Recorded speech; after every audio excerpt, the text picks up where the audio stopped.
తెలంగాణ రాష్ట్రంలో ఒక చారిత్రక దినాన్ని ఆవిష్కరించిన ఘనత కాంగ్రెస్ పార్టీకి దక్కింది.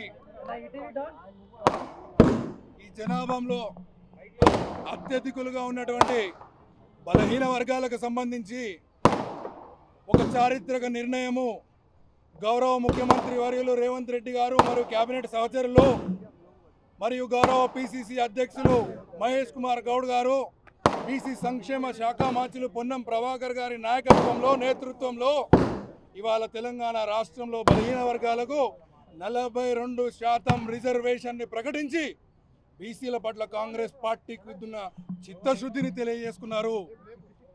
ఆ రోజు మా అధినాయకుడు రాహుల్ గాంధీ గారు భారత్ జోడో యాత్ర సందర్భంగా కశ్మీర్ నుంచి కన్యాకుమారి వరకు పాదయాత్ర చేస్తూ దాదాపు 4000 కిలోమీటర్ల పాదయాత్ర చేసి ఈ దేశంలో ఉన్నటువంటి ప్రజలు ఎట్లాంటి ఇబ్బందులు పడుతున్నారు, అణగారిన వర్గాలకు ఉన్న సమస్యలేంటి, బలహీన వర్గాలు ఏం కోరుకుంటున్నారు అని చెప్పి ప్రజల దగ్గరికి వారే వెళ్ళి స్వతహాగా తెలుసుకొని జిత్ని ఆబాదీ ఉత్ని హిస్సేదారి అని చెప్పి ఒక స్లోగన్ తీసుకొని మేమెంతో మాకంతే అని చెప్పి ఆ రోజు రాహుల్ గాంధీ గారు నిర్ణయం తీసుకొని ఈ తెలంగాణ రాష్ట్రంలో ఆ రోజు కామారెడ్డి డిక్లరేషన్లో తెలంగాణలో కాంగ్రెస్ పార్టీ అధికారంలోకి వస్తే కుల జనగణన చేస్తాము, అది చేసింది కాక బీసీ రిజర్వేషన్లను 42% పెంచుతాము అనేదైతే మాట ఇచ్చారో ఆ మాట ఇచ్చి మాట నిలుపుకొని ఇవాళ ప్రజలందరి ముందల కాంగ్రెస్ పార్టీకి బలహీన వర్గాల పట్ల ఉన్నటువంటి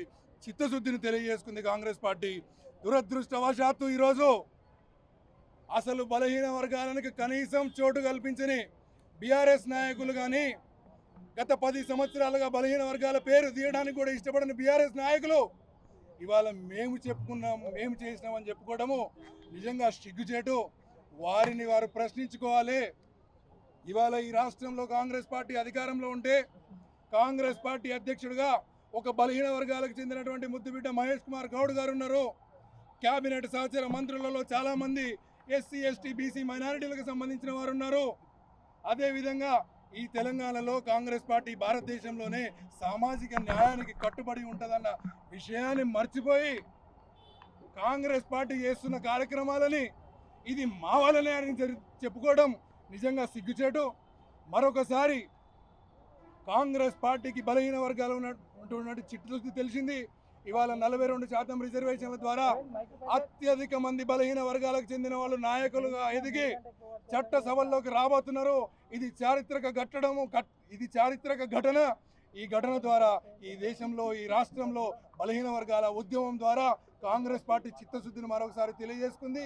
ఈ కార్యక్రమానికి శ్రీకారం చుట్టినటువంటి మా అధినాయకుడు రాహుల్ గాంధీ గారు, ఏఐసిసి అధ్యక్షులు మల్లికార్జున్ ఖర్గే గారు, అదేవిధంగా మా రాష్ట్ర ముఖ్యమంత్రి వర్యులు అత్యంత చిత్తశుద్ధితో పట్టుదలతో రాహుల్ గాంధీ గారి అజెండానే నా అజెండా అని చెప్పి పదే సార్లు చెప్పి ఇవాళ కులగణన చేసి ఆర్థిక విద్య ఉద్యోగ మరియు కులగణన శాస్త్రీయంగా జరిపి ఎట్లాంటి ఇబ్బందులు ఎత్తకుండా ఇవాళ బలహీన వర్గాలకు రిజర్వేషన్లు ఇచ్చినందుకు గౌరవ ముఖ్యమంత్రి గారికి, అదేవిధంగా కేబినెట్ సహచర మంత్రులందరికీ, అదేవిధంగా పార్టీ అధ్యక్షులు కాంగ్రెస్ పార్టీ అధ్యక్షులు మహేష్ కుమార్ గౌడ్ గారికి, బీసీ సంక్షేమ శాఖ మంత్రులు పొన్నం ప్రభాకర్ గారికి మరియు కాంగ్రెస్ పార్టీ శ్రేణులందరికీ కూడా ఇది ఒక గొప్ప దినం అని చెప్పి తెలియజేస్తూ ముగిస్తున్నాను.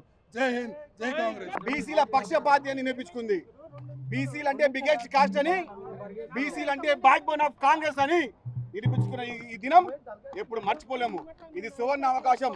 కాంగ్రెస్ పార్టీ ద్వారా మాత్రమే ఎవరు ఎంత వారికంత కిత్తే ఎంత బాగా దారి వారికంతా ఉసేదారని చెప్పిన మాటలకు రాహుల్ గాంధీ గారి మాటను తన మాటగా యనమల రేవంత్ రెడ్డి గారు మన పిసిసి అధ్యక్షులు మహేష్ కుమార్ గారి నాయకత్వంలో తెలంగాణ రాష్ట్రంలో 42% బీసీ నాయకత్వాన్ని పెంపొందించే విధంగా ఈ యొక్క కార్యక్రమాన్ని మా యొక్క ఒక అవకాశం భావిస్తున్నాం. ఎందుకంటే కాంగ్రెస్ పార్టీ కార్యకర్తలుగా చాలా ఆనందంగా ఉన్నాం.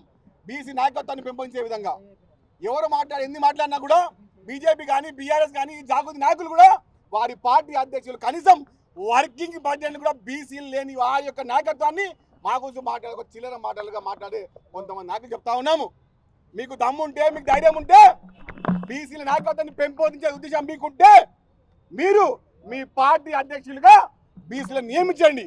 అప్పుడు తెలుస్తుంది బీసీల పైన ప్రేమ, ఎప్పుడు చిల్లర మలుకులు చిల్లర మాటలు, మీ సతి లేని మీ గతి లేని మధ్య లేని మాటలు మాట్లాడుకుంటా తెలంగాణ రాష్ట్రంలో బీసీలు అంటే కేవలం ఓటర్లుగా పనిచేసిన ఈ దుర్మార్గులు ఇప్పుడు చిల్లర పలుకులు మాట్లాడుతూ ఉన్నారు. గత పంచాయతీ ఎన్నికల్లో 29% ఉన్న బీసీ నాయకత్వాన్ని 22% ఇచ్చిన ఈ దుర్మార్గులు ఇప్పుడు చిలక పలుకులు పలుకుతా ఉన్నారు. కాంగ్రెస్ పార్టీ సిద్ధశుద్ధి, కాంగ్రెస్ పార్టీ బీసీ నాయకత్వం మీద ప్రేమ 42% శాస్త్రీయబద్ధంగా సవరణ చేసి తెలంగాణ రాష్ట్రంలో ముఖ్యంగా రేవంత్ రెడ్డి గారి నాయకత్వంలో తెలంగాణ ప్రభుత్వంలో 42% బలుగు బలహీన వర్గాల నాయకత్వాన్ని పెంపొందే విధంగా అఖిల భారత కాంగ్రెస్ పార్టీ నాయకులు రాహుల్ గాంధీ గారి నాయకత్వంలో, ఖర్గే గారి నాయకత్వంలో, పిసిసి అధ్యక్షులు మహేష్ కుమార్ గారి నాయకత్వంలో, ఎన్నిమల రేవంత్ రెడ్డి గారి నాయకత్వంలో 42% బీసీ నాయకత్వాన్ని పెంపొందే విధంగా మేము ముందుకెళ్తాం. సహకరించిన ప్రతి వ్యక్తికి, ప్రతి కార్యకర్తకు ధన్యవాదాలు. For more videos like this, subscribe Big TV channel.